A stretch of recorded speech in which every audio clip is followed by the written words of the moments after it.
So the good news is there are, for sure, the big hyperscalers have the big large language models, and they're very intensive in terms of, compute.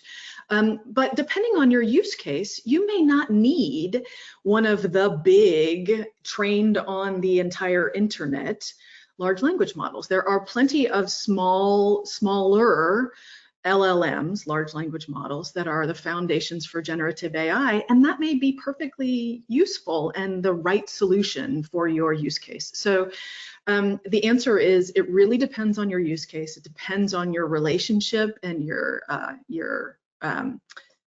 enterprise agreement with the hyperscalers and the best way to tackle it going forward. Okay.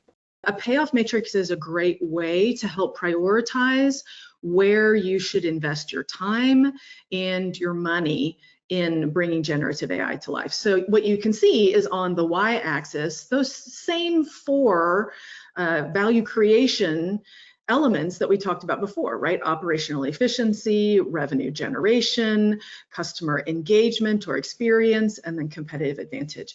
And then the other thing that we take into the equation when prioritizing use cases and investment is the effort required. And the effort required, it's actually a little bit more nuanced than just the time it would take to build or the cost to build any kind of use case.